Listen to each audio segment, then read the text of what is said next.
안녕하세요. 오늘도 사연살롱을 찾아주셔서 감사합니다. 결혼을 앞둔 예비 신부예요. 저는 3년 전 파혼을 경험했어요. 파혼의 원인은 예비 시어머니였어요. 시어머니 자리가 별로였냐고요? 아니요. 오히려 그 반대였어요. 어머님은 제가 세상에서 본 사람 중 가장 선하고 좋은 분이었거든요. 그런데 왜 그런 어머님의 며느리가 되길 거부했냐고요? 그 얘기를 들려드릴게요. 저는 엄마 없이 자랐어요. 제가 3살 무렵이던가요.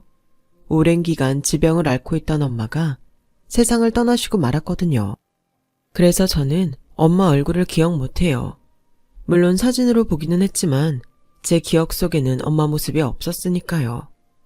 비록 제게 엄마는 없었지만 제 주위엔 엄마를 대신해서 저를 보살펴줄 사람들은 많았어요. 제가 태어나던 순간부터 아픈 엄마를 대신해 저를 돌봐주었던 유모가 있고 저희 친할머니와 고모들도 있었거든요. 엄마 잃은 손녀가 가여웠던 할머니는 저를 위해 지원을 아끼지 않으셨어요. 엄마 사랑을 줄 수는 없지만 적어도 돈으로 할 수 있는 건 다 해주셨죠. 고모들은 고모들대로 밖에서 제가 기죽지 않도록 엄마 노릇을 해줬어요. 어린이집에 등하원을 맡아 해주었고 유치원 행사가 있을 때는 엄마 역할을 톡톡히 해주셨거든요. 선생님들 외에는 제가 엄마 없는 아이라는 걸 모를 정도로 완벽하게요. 하지만 딱 한 사람, 아빠만은 제게 그 어떤 노력도 하지 않았어요. 마치 저와 담을 쌓고 살려는 사람처럼 제게 곁을 내주지 않으셨죠. 매일 아침 일찍 출근해서 밤늦게 돌아오는 아빠는 한 번도 저를 안아주지 않았어요. 제가 아빠한테 다가가도 무뚝뚝한 표정으로 일관하셨죠. 그럴 때마다 저는 아빠는 나를 싫어하나 보다 생각했어요. 그런 생각이 들다 보니 저 역시도 아빠 곁에 다가가지 않게 되었죠. 이런 제 모습이 마음에 걸렸는지 할머니는 제가 묻지도 않았는데 아빠 대신 변명을 하시곤 했어요. 예진아, 아빠한테 많이 서운하지? 그런데 말이다. 아빠도 우리 예진이랑 놀아주고 싶지만 일 때문에 바빠서 어쩔 수가 없어. 아빠는 사장이잖니? 그 많은 직원들을 먹여 살리려면 엄청 바쁘고 일도 많이 해야 되거든. 예진이가 아빠 좀 이해해 주렴.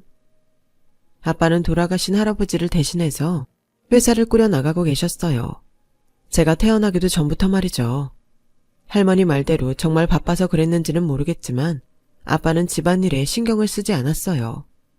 좀 더 정확히 말하자면 집안일이 아니라 저한테 신경을 쓰지 않았다고 해야 맞는 말일 거예요.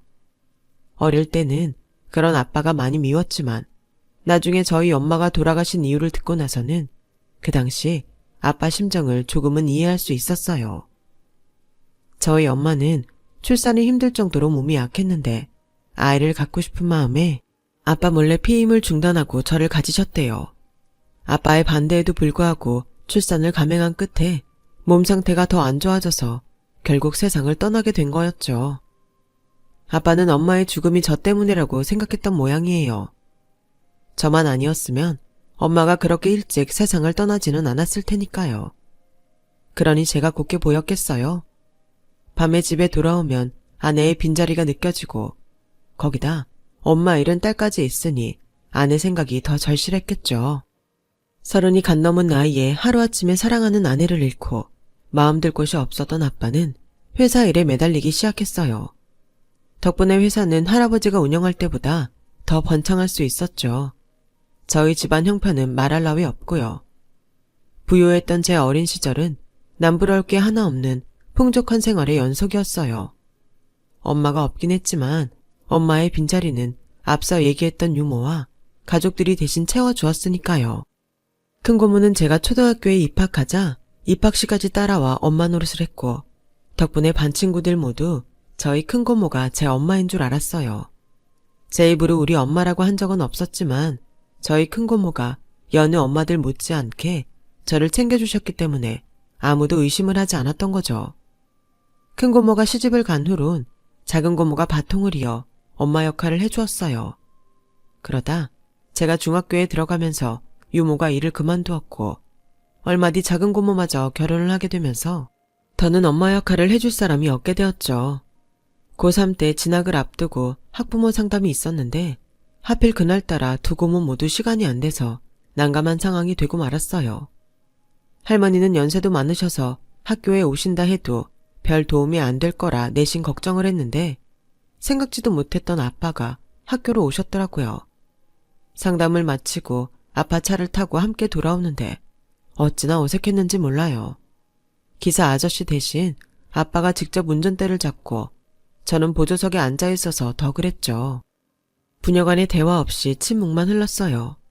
그러다 아빠가 신호가 걸려 잠시 멈춰섰는데 아빠가 뭔가를 보고는 아 하고 놀라시더라고요. 아빠 시선을 따라가 보니 변두리 극장에 걸린 간판이 보였어요. 조잡하기 이를 데 없는 간판이었죠.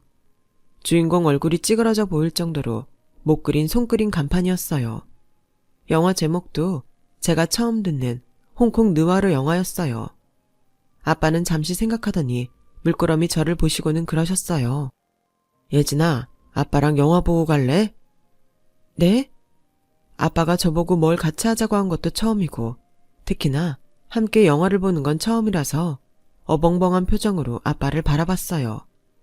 아빠도 자신이 말을 내뱉기는 했지만 내심 어색했는지 귀가 빨갛게 달아올랐더라고요. 그런 아빠를 보니 거절을 할 수가 없었어요.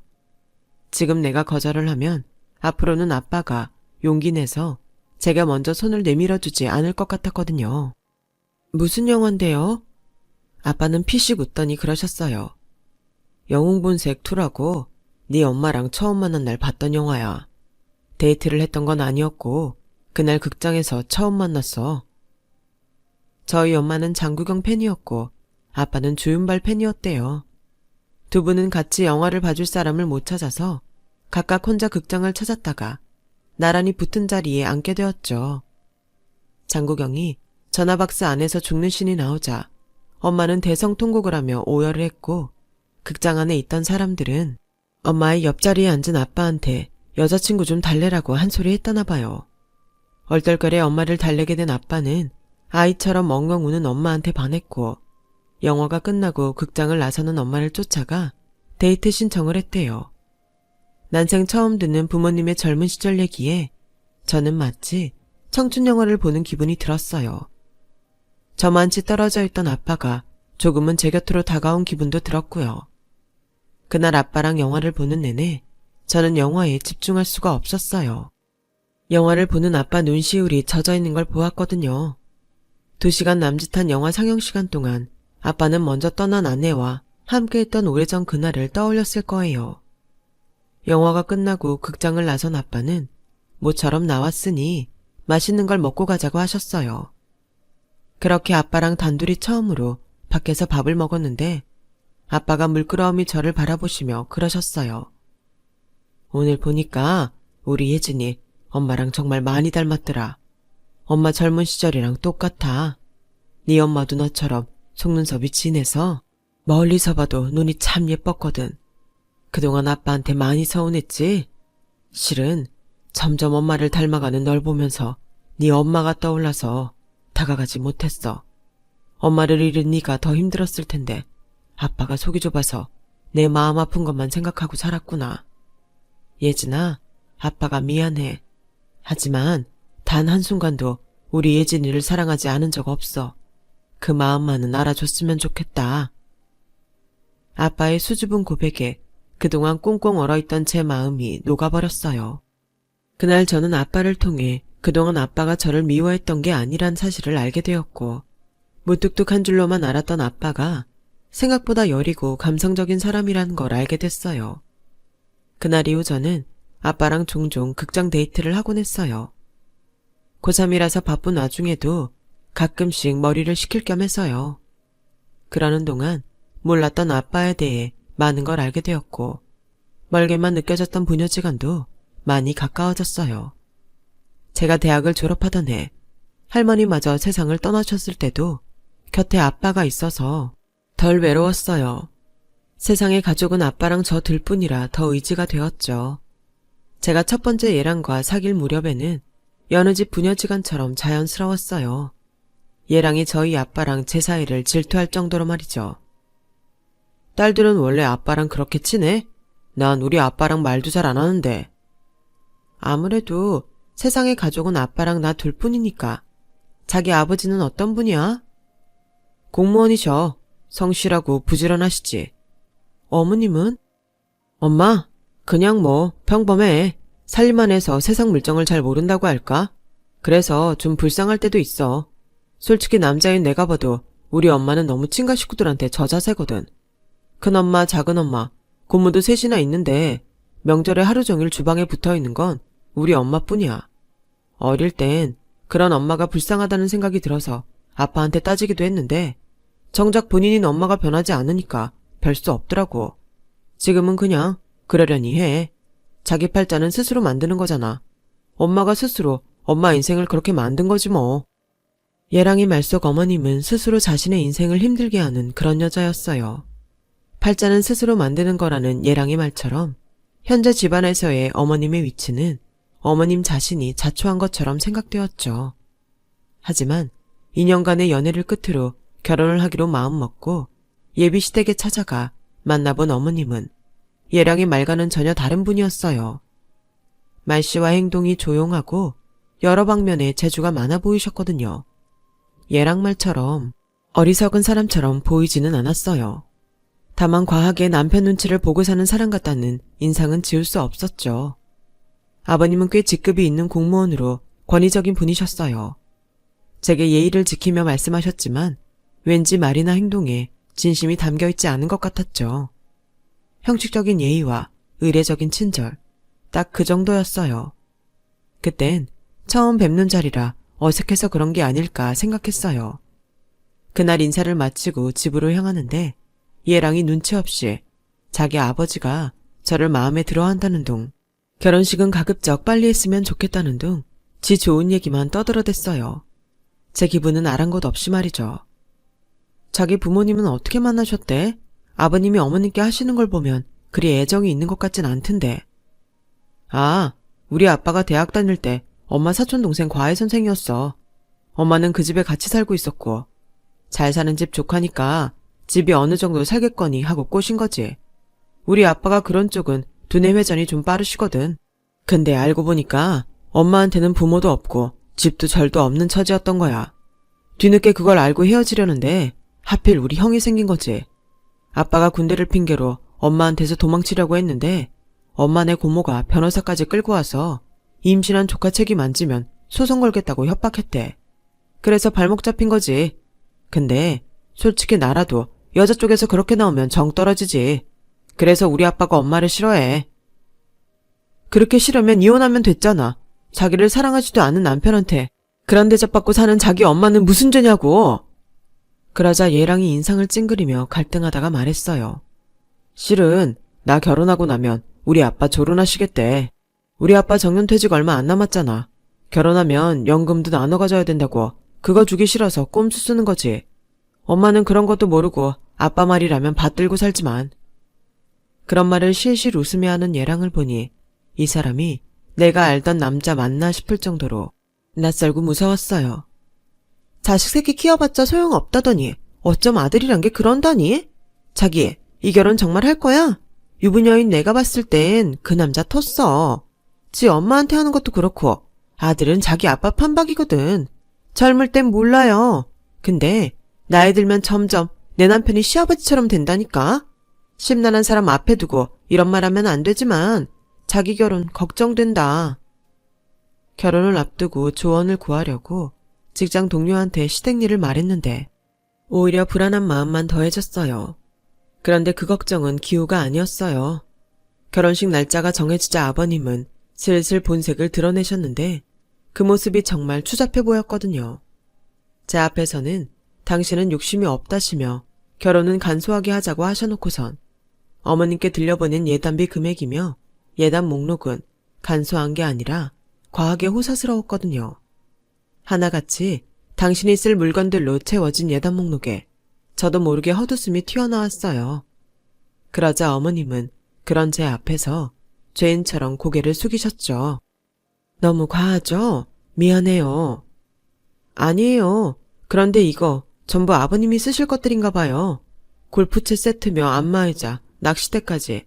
원래 예단을 이런 걸로 준비하는 건가요? 제가 엄마가 없어서 어디에 물어볼 데가 없어서요. 그러자 어머님은 잠시 침묵하시고는 결심한 듯 제게 말했어요. 이 결혼 꼭 해야겠어요. 내가 보기엔 예진 씨는 어디 가서도 사랑받을 수 있는 사람 같은데 왜 굳이 이 결혼을 하려고 하는 건지.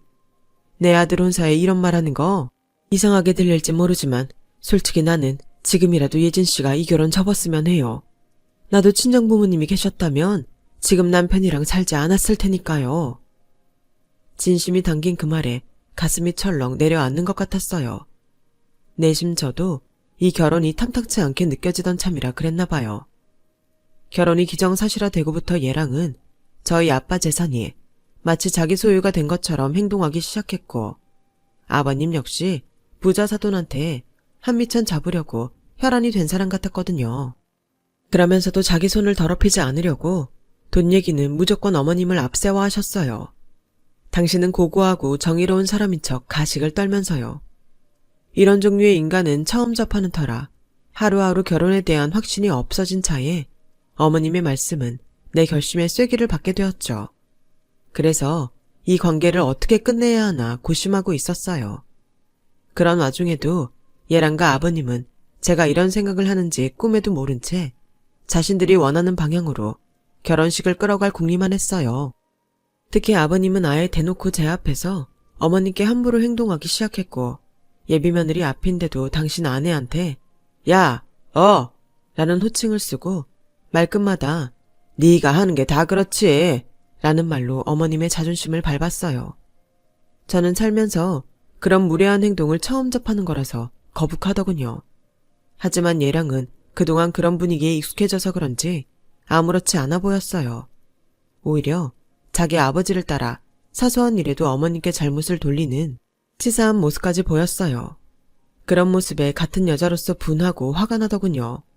어차피 파혼은 결정된 거고 이렇게 된 마당에 솔직하게 저를 걱정해 주었던 어머님을 이 집에서 구제해야겠다는 일종의 사명감이 생겼어요. 그러던 어느 날이었죠. 아버님이 상의할 게 있다고 집으로 오라고 하셔서 찾아갔더니 안에서 아버님 호통소리가 들리더라고요. 너는 그게 문제야. 네가 뭐라고 예단이 과하니 많이 떠들어? 내가 받을만 하니까 받겠다는데 니까짓 게 뭐라고 건방이냐고. 새애기네 집이 어느 정도 사는지 너 아냐 모르냐. 이 정도 예단은 그 집에선 껌값이라고. 막말로 창사꾼 주제에 명망 있는 우리 집안이랑 사돈을 맺는 건데 그 정도 돈 안 들이고 자식 혼사 치를 수 있냐? 내가 당연히 받을만 하니까 바라는 거라고. 그리고 너 새아기 앞에서 뭔 소리 했어? 걔가 요즘 나 보는 눈이 달라졌더라. 너 괜히 애한테 허튼 소리 짓거리면 그때 내 집에서 내쫓을 줄 알아. 집도 절도 없는 년 애 뱉다고 받아줬더니 아주 안방마님 노릇까지 하려고 들어. 야, 이숙자, 정신 차려. 넌 나 없으면 끈 떨어진 년이야. 그 말에 없던 정도 떨어진 저는 바로 돌아서 나왔어요. 주차를 하느라 뒤늦게 집에 들어서던 얘랑은 저를 쫓아 나왔어요. 나 도저히 이런 기분으로 자기랑 결혼 못하겠어. 싫어. 안 할 거라고. 야, 너 지금 와서 그게 무슨 소리야. 예식장도 다 잡았고 네 드레스랑 웨딩 촬영 예약까지 끝냈는데 이제 와서 결혼 안 한다면 어떡하라고. 좋아. 네 기분 이해해. 근데 이건 그저 단순한 메리지 블루일 뿐이야. 일시적 감정에 잠시 휘둘리는 거라고. 지금 한 네 말이랑 행동 내가 다 용서해 줄 테니까 없던 걸로 하고 들어가자. 너 지금 이대로 돌아가면 우리 아빠 정말 화내셔. 우리 아빠 화나면 너 어떡할 거야? 그게 나랑 무슨 상관인데. 난 그동안 자기 아빠 때문에 밥도 제대로 못 먹고 잠도 제대로 못 잘 정도로 힘들었어. 근데 오늘 보니까 내가 괜한 스트레스를 받았던 것 같더라. 나 이미 자기랑 자기네 집에 정 떨어진 지 오래야. 처음 인사드리러 오던 날부터 줄곧 마음에 내키지 않았다고. 자기 아내한테 함부로 하는 아버님도 그렇고 그런 상황을 당연하게 받아들이는 자기도 정상적으로 보이지 않아. 그런데 내가 어떻게 그런 사람이랑 결혼하고 며느리가 되겠어? 예식장이랑 스드메 예약한 건 내가 처리할게.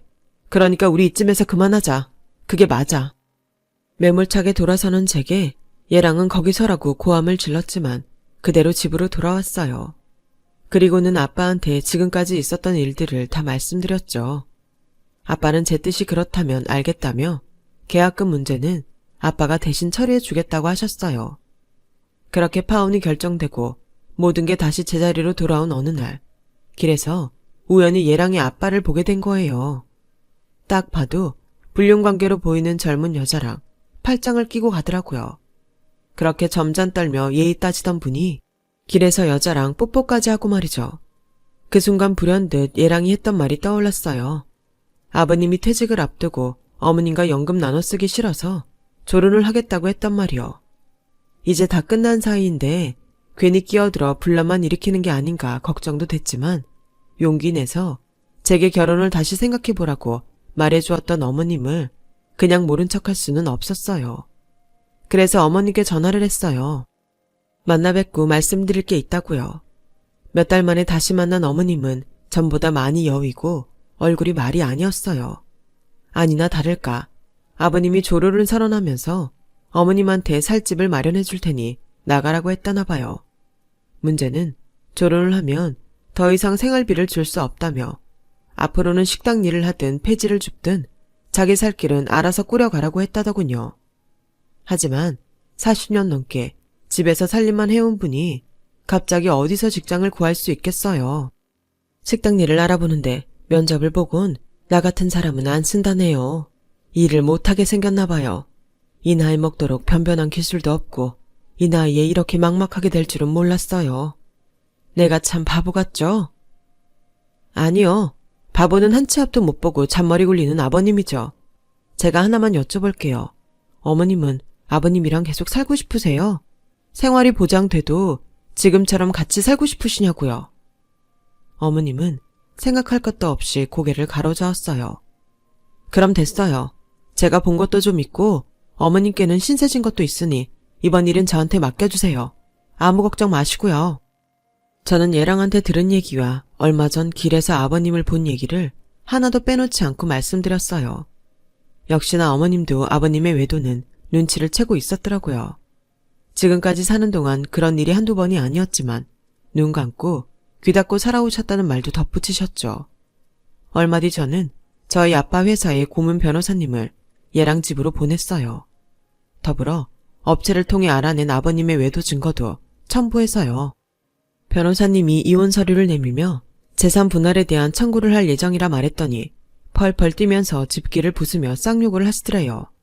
변호사가 와 있는데도 아내한테 폭력까지 행사하시면서요. 그 바람에 이혼 소송에는 폭력에 대한 처벌까지 첨가됐어요. 변호사가 돌아간 이후 아버님은 제게 전화해 이게 다 저 때문에 벌어진 일이라며 일을 가셨어요. 너 처음부터 이러려고 내 집에 시집 오겠다고 했었냐? 천한 장사꾼 집 딸 아니랄까봐 하는 짓도 천박하기 그지없구나. 네가 내 아들이랑 내 인생 이렇게 만들어놓고 편하게 다리 뻗고 살 수 있을 줄 알아? 너 내가 가만 안 둬? 가만 안 두면 어쩔 건데요? 소송이라도 거실 건가요? 아니면 사람이라도 보내 해코지를 하실 건가요? 어떤 방식으로 하든 저 안 당해요. 잘 아시겠네요. 그쪽이 말한 그 천한 장사꾼이 돈이 꽤 많다는 걸요. 그리고 요즘 세상에 손바닥으로 하늘을 가릴 수 있을 것 같아요? 공무원이시라고 했죠? 가정폭력의 외도까지 공무원 품위를 훼손하시고도 온전히 연금 수령 가능하실까요? 박수 받으며 퇴직은 할 수 있을 것 같냐고요. 자신 있으면 어디 한번 해보세요. 누가 이기나 해보자고요. 결국 아버님은 어머님을 대신해 소송을 맡은 변호사의 요구대로 재산 분할과 더불어 정년퇴직 후 받게 될 연금까지 분할하게 되었어요. 이혼을 한 어머님은 주택가에 가게가 딸린 방을 얻어 수혜방을 여셨어요. 전문가 못지않은 뜨개질 솜씨를 10분 발휘해 뜨개질 교실을 겸해 용품 판매를 하기로 하신 거죠. 처음 문을 연 거라서 아직 벌이는 시원찮지만 그래도 남편 끈을에서 벗어나 모처럼 자신 뜻대로 사니 사는 것 같다고 하시더라고요. 45년 결혼 생활 동안 남편과 아들한테 인간 취급도 못 받고 살았던 어머님은 환갑이 넘은 나이가 돼서야 온전히 당신 인생을 살게 되었어요. 저는 그런 어머님 댁을 드나들며 제 엄마한테 받아보지 못한 사랑을 듬뿍 받을 수 있었어요. 어머님이 해주신 집밥을 먹고 따뜻한 아랫목에서 함께 이불 덮고 누워서 군고구마를 까먹는 호사도 누리면서요. 그리고 2년 뒤 제가 새로운 사람을 만나 결혼을 앞두고 인사를 드리러 갔을 땐 어머님의 수혜방은 사람들로 가득했어요. 친정 고모님이 세상을 떠나시면서 약간의 유산도 물려주셔서 노후 걱정은 없다시며 제게 결혼 선물로 장을 해주겠다고 하시더군요. 엄마 없는 서름 당하지 말라고 친정엄마 대신해서 해주는 거니까 사양 말고 받으라고요. 그렇게 저는 파혼한 전 예랑의 어머님이 골라준 혼수를 가지고 결혼을 하게 되었어요. 하마터면 고부간이 될 뻔했던 어머님과 저는 이제 서로의 인생을 구제한 은인관계로 관계를 이어가고 있답니다. 아무쪼록 어머님의 인생에 오래오래 꽃길이 이어지길 바랄 뿐입니다. 지금까지 제 사연을 들어주셔서 감사합니다. 들어주신 분들의 앞길도 꽃길만 가득하시길 바랍니다. 여러분, 사연 댓글에 응원과 현명한 조언 부탁드려요. 좋아요와 구독은 저에게 큰 힘이 됩니다. 오늘도 좋은 일 가득하세요.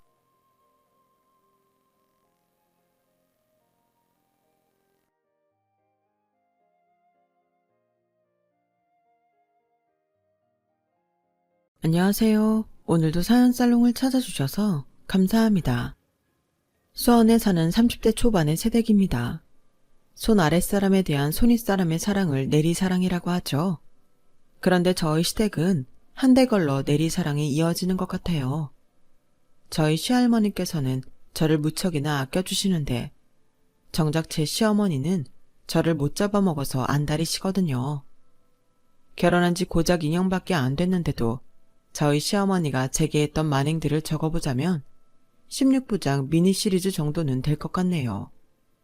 그중 가장 어이없었던 일을 간추려 이렇게 사연을 보내게 되었습니다. 저는 서울에서 태어나 결혼 전까지 쭉 서울에서 살았어요. 그러다가 수원 토박이 남자를 만나 현재는 수원에서 살고 있죠. 남편도 저도 직장인 서울인데 굳이 수원에 신혼집을 마련한 건 바로 저희 시할머니 때문이었어요. 시할머니께서는 제 남편이 젖먹이 때부터 대학에 들어가기 전까지 키워주셨거든요. 그렇다고 남편한테 엄마가 없어서 그랬던 건 아니었어요. 저희 시어머니는 버젓이 살아계시니까요. 다만 제대로 엄마 역할을 하지 않았을 뿐이죠. 언젠가 결혼을 앞두고 시댁 어른들을 만날 자리가 있었는데 그때 시고모님께서 그러시더라고요. 저희 아버님이 결혼 상대자로 저희 어머님을 데려왔을 때 온 가족이 반대를 했었다고요. 이유는 하나였어요. 저희 시고모님이랑 저희 어머님이 여고 동창인데 그때부터 저희 시어머니 평판이 그렇게 안 좋았었나 봐요. 말도 마라. 네 시어머니는 예전부터 유명했어. 공부머리는 꽝인데 나쁜 쪽으로는 어찌나 머리 회전이 빠른지 지가 제일 친한 친구들한테도 회수거리며 돈을 뜯어먹고 살았다니까. 게다가 욕심도 많고 남자는 또 얼마나 밝히는지 고1 때부터 대학생 오빠들이랑 만나고 다녔다니까. 아, 그 여우 같은 게 우리 오빠를 꼬실 줄 누가 알았겠어? 진작 알았으면 내가 도시락을 싸들고 다니면서 말렸지. 네 남편을 덜컥 임신하는 바람에 우리 집에서 받아들이기는 했지만 정말 하늘이 무너지는 것 같았다.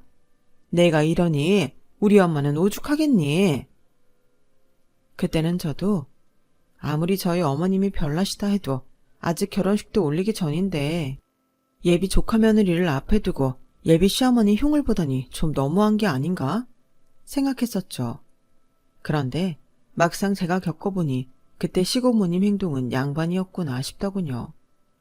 남편과 제가 결혼을 결심하고 처음 시댁에 찾았던 날, 제가 본 시어머니의 모습은 여느 집 시어머니들의 모습과는 달랐어요. 얘, 너 이 백 어디 거니? 비싸게 줬겠다. 나 한번 들어보자. 이제 막 현관을 들어서는 저에게 달려와 어서 오라는 인사도 없이 먼저 제 백을 뺏어 들곤 당신 팔에 걸어보더라고요. 그리고는 뭐에 홀린 사람처럼 현관에 설치된 전신 거울에 자신 모습을 비춰보는 거예요. 보다 못한 아버님이 달려들어 어머님 팔에서 제 백을 뺏어주셨어요. 이 사람이 참 뭐하는 짓이야? 사람 현관에 세워두고. 아버님의 불호령에도 어머님은 제 백에 대한 미련을 못 버리겠는지 아쉬운 듯 입맛을 다시더군요.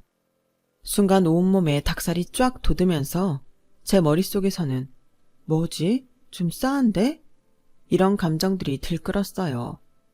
하지만 워낙 중요한 사안을 앞둔 터라 딴 데 정신을 팔 수가 없었죠. 시부모님 내외는 시할머니를 모시고 살고 계셨는데 할머님이 재력이 있으셔서 그런지 다들 할머니 앞에서 고개를 숙이는 분위기였어요. 언젠가 저희 엄마가 TV를 보다가 자식들한테 미리 유산을 분배해주고 시설에 버려진 노모 사연을 듣고는 이래서 죽을 때까지 돈은 쥐고 있어야 되는 거야. 자식들도 돈 있는 부모나 모시지 돈 없으면 저렇게 버려진다니까. 이런 말을 하신 적이 있는데 아니나 다를까 할머님도 그런 의미에서 재산을 손수 쥐고 계시다고 하더라고요. 하지만 그건 자식들을 못 믿어서가 아니라 무력 넘치고 사치스러운 며느리, 즉 저희 시어머니 때문이라는 점이 다르긴 하겠네요. 아무튼 저는 처음 인사를 드리는 자리에서 할머님께서는 제 손을 꼭 쥐시며 그러셨어요. 그래, 대학 공부며 대학원 공부도 손수 벌어서 했다고? 기특한 지고. 회사에 도시락도 직접 싸가지고 다닌다고 들었다. 음식 솜씨가 좋아서 반찬이 하나하나 다 맛있다고 우리 상호가 어찌나 자랑을 하든지. 어쩜 이렇게 똑똑하고 알뜰하고 바지런한 사람이 우리 집에 들어왔을꼬. 복덩이다 복덩이. 내 우리 상호 색시는 내 마음에 꼭 드는구나. 내가 며느리복은 없어도 손주 며느리복은 있는 모양이야. 보기에 따라서는 없는 집에 태어나 궁상이 몸에 뱄다고 손가락질할 수도 있는 상황이었지만 할머님께서는 모든 걸 좋은 쪽으로 봐주셨어요. 하지만 어머님은 그 반대였죠. 어머님도 참 그게 뭐가 기특해요. 아둔한 거지. 집에 돈이 없으면 대학 공부나 하고 말 일이지. 뭐 대단한 대학 출신이라고 대학원까지 다녀. 그래봤자 고작 월급쟁이로 살 거면서. 우리나라에 불필요한 석사 박사들이 너무 많은 게 탈이야. 도시락도 그래. 괜히 별거 아닌 걸로 도시락은 싸들고 다녀선 점심 때마다 내 아들 찬밥 먹이고 그게 뭐 하는 짓이야. 돈 10,000원이면 따뜻한 식당밥으로 한 끼 해결할 수 있는데 이게 다 궁상이라고요. 어머니, 무슨 말씀을 그렇게 하세요. 뭐, 내 말이 틀렸니? 난 있는 그대로 말했을 뿐이다. 남편이 어머님께 한 소리 했지만 어머님은 상관없다는 듯 자신의 뜻을 굽히지 않았어요. 그러자 조용히 눈을 내리깔고 계시던 할머님이 나직하게 말씀하셨어요. 애미야, 너 오늘 약속 있다고 하지 않았니? 어머머, 내 정신 좀 봐. 며느리감 얼굴만 보고 일어난다 해놓곤 여직이려고 있었네. 초면에 미안하지만 내가 선영이 있어서 먼저 일어날게요. 나중에 시간 되면 그때 봐요. 아, 그 가방 어디 건지도 문자로 좀 알려주고. 안 그래도 어머님이 좀 과하게 차려입고 계신다 했는데 선약 때문에 그러셨던 모양이었어요. 며느리감이 처음 인사 오는 날인데도 빠질 수 없는 약속인 거 보니 꽤 중요한 건가 보다 했죠. 그런데 나중에 알고 보니 그저 매달 있는 개모임이었더라고요. 그때부터 낌새를 채긴 했지만 저희 시어머니는 일의 경중을 가늠할 줄 모르는 사람이었어요. 그저 자기가 좋아하고 편한 쪽으로 선택할 뿐인 거죠. 시아버지 제삿날에도 친구들과 술 약속이 있다고 입술에 빨간 립스틱을 바르고 나가 자정이 다 돼서야 돌아오질 않나.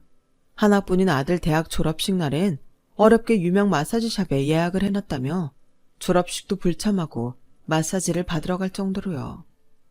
천방지축에 아나 무인인 저희 시어머니를 두고 하는 말이었죠. 그럼에도 불구하고 시어머니의 이런 행동에 아무도 제재를 안 하는 이유는 하나였어요. 우리 엄마는 차라리 그 자리에 없는 게 돕는 거야. 있어봤자 분란만 일으키고 싸움만 조장하거든. 신혼 초부터 유명했대. 그래서 나중엔 아예 아빠가 집안에 경조사가 있을 때마다 엄마한테 용돈 쥐어주고 친구들이랑 놀고 오라고 했었다나 봐. 정말? 근데 난 그건 아버님이 잘못하신 거라고 생각해. 애초에 문제를 그런 식으로 회피하기만 하셨잖아. 그러니 지금까지 어머님이 그러시는 걸 테고. 물론 1차적인 잘못은 어머님이 했지만 말이야.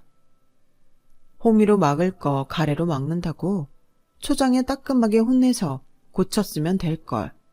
언발의 오줌 누기식으로 이어와서는 이제는 잘못된 어머님 행동을 고칠 수도 없게 되었으니까요. 결혼한 지 30년도 더 된 지금에 와서는 어머님이 무서워하는 건 아무것도 없었어요. 심지어 시어머니인 할머님까지도요. 그런데 그런 어머님한테 딱 한 가지 약점이 있긴 했어요. 바로 돈이었죠. 무력 많고 사치 심한 시어머니는 할머님이 돈줄을 끊으시면 바로 꼬랑지를 내리셨거든요. 그걸 아는 할머님은 아흔을 바라보는 연세에도 재산을 움켜쥐시곤 자식들과 며느리를 쥐락펴락하셨어요. 저희 시아버지는 약국을 크게 하셔서 벌이로는 큰 문제가 없는 분이셨지만 시어머니의 씀씀이는 그 정도의 벌이로 감당이 안 되는 형편이었어요. 그래서 매달 할머님께서 생활비 명목으로 어머님 계좌로 보내주시곤 하셨는데 어머님은 그 돈을 고스란히 자신의 사치 생활에 사용하곤 하셨죠. 환갑을 바라보는 나이에도 흰머리 하나 없이 윤이 나는 머릿결과 기껏해야 30대 후반 정도로 보일 정도의 탱탱한 피부, 연예인 못지않게 잘 가꾼 손톱과 발톱을 정리하는 것부터 각종 명품들로 가득한 드레스룸을 채우기 위해서요. 한마디로 망고땡 인생이었어요. 그런데도 시어머니의 욕심주머니는 늘 허기져 있었어요. 애미야, 우리 손주 며느리 예물은 준비했니? 어머님, 요즘 젊은 애들은 그런 거 안 해요. 주얼리는 유행 지나면 하고 다니기 창피하다고요. 저 때나 예물 몇 세트씩 받았지? 요즘 애들은 해준데도 싫다고 한다니까요. 그건 애미 네 생각이고 너도 3세트나 받은 예물을 네 며느리한테는 안 해주겠다는 거냐? 내가 돈 줄 테니 좋은 걸로 해주거라.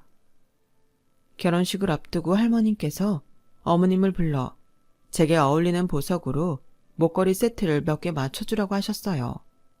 하지만 정작 시어머니는 돈은 돈대로 받아놓고 제게는 엉뚱한 걸 보내주셨더라고요. 어머님이 결혼 예물이라고 제게 건네주신 건 쌍팔년도 스타일의 목걸이와 귀걸이로 구성된 세트였어요. 그걸 본 저희 엄마는 입을 떡 벌리셨죠. 세상에, 이건 나 결혼할 때나 쓰던 스타일인데 요즘에도 이런 디자인이 나온다니? 체인이 좀 다른 것도 보이는 게 이거 누가 쓰던 거 아니야? 엄마도 참 아무렴 어머님이 누가 쓰던 걸 주셨겠어. 근데 디자인이 후지근하다. 이거 어디서 사셨는지 물어보고 바꿀까 봐. 같은 가격대로 고안하는 건 되지 않을까? 마음에 안 드는 걸 받아놓고 안 쓰고 처박아뒀니 교환해서 잘 쓰는 게 낫잖아. 그렇긴 한데 네 시어머니가 서운해하진 않을지 모르겠다. 엄마 말 따나 기껏 사준 선물이 마음에 안 든다고 바꿔 쓰겠다고 하면 어머님이 기분 나빠하시지 않을까 걱정이 됐어요. 그래서 어머님께 전화를 드리기 전에 남편한테 상의를 했죠. 말해, 뭐가 어때? 우리 엄마가 의외로 그런 걸로는 뭐라고 안 하는 성격이거든. 엄마도 할머니가 사주신 선물 마음에 안 들면 영수증 달라고 해서 교환하시는걸. 그래? 그럼 어머님께 말씀드려야겠다. 그렇게 저는 남편 말을 듣고 어머님께 전화를 드렸어요. 그런데 교환하겠다는 말을 듣자마자 바로 안 된다고 하시지 뭐예요. 왜냐고요? 실은 그 목걸이 세트가 다름 아닌 어머님이 혼인할 때 예물로 받은 목걸이 세트였거든요. 어이없어서 할 말을 잃은 제게 어머님은 당당하게 그러시는 거예요. 이거 나 시집 올 때 우리 시어머니가 해주신 목걸이 세트야. 당시 가격으로도 꽤 비싼 거였어. 유행은 돌고 돈다고 요즘 레트로 제품들이 유행이라잖니? 내가 샵에 가서 깨끗하게 세척한 거니까 새거나 찐배 없다. 레트로는 개뿔. 딱 봐도 박물관에나 가야 하는 촌띠 만땅의 물건인데도 어머님은 갖은 포장을 해가며 생색을 내셨어요. 어차피 요즘엔 예물로 목걸이 세트 같은 건 안 해줘. 그래도 특별히 내가 너 생각해서 주는 거니까 할머니께 목걸이 세트 잘 받았다는 말 하는 거 잊으면 안 된다? 마음 같아선 할머니께 바로 전화해서 시어머니가 한 짓거리를 고스란히 고하고 싶었지만 그랬다가는 일이 커질 것 같아서 말았어요. 이까지 뇌물 있어도 그만 없어도 그만 생각하기로 했죠. 그렇게 시간은 흘러 상견례 날이 다가왔고 다행히도 별 탈 없이 순조롭게 진행되었어요. 나는 그저 내 손주 내외가 행복하게 사는 것 외에는 바랄 게 없습니다. 부족한 거야. 살면서 지들이 마련해 살면 되는 거고 부모가 자식들 대학 공부까지 다 시켜놓은 마당에 뭘 더 줘야 한답니까? 그러니 사돈께서도 무리해서 혼수며 예단 장만하실 필요 없습니다. 그래도 부탁을 하나 하자면 사돈한테는 미안하지만 애들 신잡살림은 수원에 차렸으면 합니다. 늙은 할미가 손주 내외를 한 번이라도 더 보고 싶은 욕심이랄까요. 대신 애들 살기 편하도록 30평대 아파트로 해줄 생각입니다. 서울이 아닌 수원에 신혼집을 마련하는 거에 대해 저희 부모님이 내심 서운해 하셨지만 아파트를 사주시겠다는 말에 서운한 마음은 싹 가신 듯 했어요. 평수와 가격을 들으시고는 오히려 고마워하실 정도였죠. 그렇게 상견례는 잘 끝이 났어요. 시댁에 비해 현저의 기운은 저희 집안 형편이었지만 할머님께서 많은 부분을 배려해 주신 덕분이었죠. 결혼식을 앞두고는 할머님께서 어머님 몰래 고모님께 부탁해 제 피부 관리며 경락 마사지, 그 밖에 여러 가지 것들에 도움을 주셔서 결혼식 당일 인생 최저 몸무게로 예쁘게 버진로드에 설 수 있었어요. 몰아치듯 결혼식과 신혼여행까지 끝나자 난생 처음 부모님 곁을 떠나서 우리만의 공간에서 살게 되었어요. 소소한 살림살이를 사고 퇴근길에 마트에 들러 장을 보고 우리만의 생활 수칙도 세워가며 소꿉장난 같은 신혼생활이 시작되었죠. 평일에도 가끔 시댁에 들러 할머님 얼굴을 뵙고 돌아오기도 했지만 주말에는 무조건 시댁에 들러 할머님과 점심을 먹고 가끔은 할머님을 모시고 근교로 드라이브를 떠나기도 했어요. 할머님께서는 명절이나 저희 친정 부모님 생신 때면 값비싼 선물 세트를 보내주시곤 하셨고 TV를 보시다가 홈쇼핑에서 제 또래 여성들이 좋아할 물건들이 나오면 놓치지 않고 제게 사주셨어요.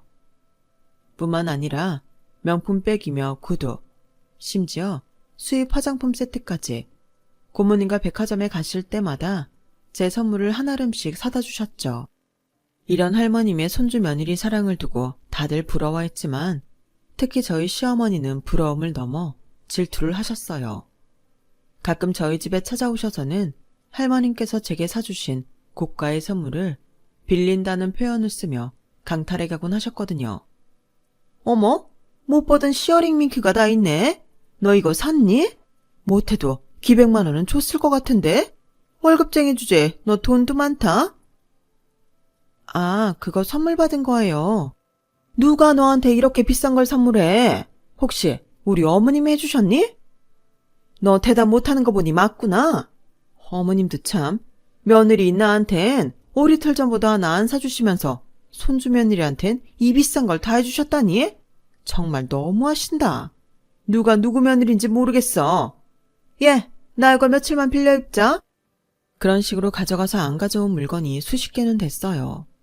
명품백은 기본이고 어머님 발에 맞지도 않는 제 구두에 심지어 발 마사지 기계까지 정말 욕심이 끝이 없으셨죠. 하지만 그렇게 가져간 물건들은 좀처럼 돌려주실 생각을 하지 않으셨어요. 정말 어머님 때문에 미치겠어. 할머니께서 사주신 백이랑 구두 아직도 안 주시잖아. 민크 코트도 선물 받고 한 번도 못 입어봤는데 해가 지나도록 아직도 어머님이 가지고 계신다니까. 며칠 전에 코트 언제 주실 거냐고 물었더니 뭘 하시는 줄 알아? 예, 그깟 거 몇 푼이나 한다고 떼어먹을까봐 그러니? 내 방 드레스룸에 민크 코트가 지천인데. 이러시는 거 있지. 아니 그렇게 민크 코트가 많으시면 그거 입으시면 되지. 왜 내 거를 탐내시나 몰라. 우리 엄마가 좀 그래. 우리 고모도 엄마한테 뜯긴 거 엄청 많았거든. 그간 엄마랑 고모가 싸움도 엄청 했어. 이럴 땐 할머니 도움받는 수밖에 없어. 남편은 작정한 듯 주말을 맞아 본가에 갔을 때 할머니 앞에서 어머님이 가져간 제 선물들 얘기를 꺼냈어요. 그러자 시어머니 얼굴이 불그락 푸르락하며 저를 노려보시더라고요. 하지만 할머님의 한마디에 별 수 없이 고개를 숙이고 마셨죠. 애미 너, 네 며느리 물건 가져다 쓰고 안 돌려줬니? 사람이 왜 그렇게 물욕이 심해? 하다 며느리 것까지 탐을 내고 어떻게 그 나이 먹도록 젊을 적 버릇을 못 버려? 오늘 얘들 온 김에 싹 돌려주거라. 별 수 없이 그동안 저희 집에서 가져간 제 물건들을 돌려주시게 된 어머님은 제게 눈으로 욕을 하시며 사납게 물건을 돌려주셨어요. 그리고 얼마 뒤 남편이 출장을 떠난 사이 저희 집에 오셨더라고요. 너 아주 맹랑한 애들아? 네 입으로 말 않고 내 아들 시켜서 물건 받아가니 좋더냐? 내가 언제 안 준다든 때 되면 어련히 줄까봐 그걸 못 참고 할머니한테 고자질을 해? 사람 하나 잘못 들어오면 온 집안이 잠잠할 날이 없다는데 우리 집이 그렇게 된 모양이다. 너 시집 오고 큰 소리 안 나는 날이 없잖니? 어머님, 그건 오해세요. 일부러 그 일 시켜서 할머니께 말씀드린 거 아니에요. 됐다. 네 시커먼 속 내가 모를까봐 그러니? 근데 너 이거 하나는 제대로 알아둬야 할 거다. 지금이야 우리 어머님이 경제권을 쥐고 계시니까 내가 조용히 있는다만 네가 언제까지 할머니 등 위에서 호가호위할 수 있을 거라고 생각하니? 그거 길어야 몇 년이다?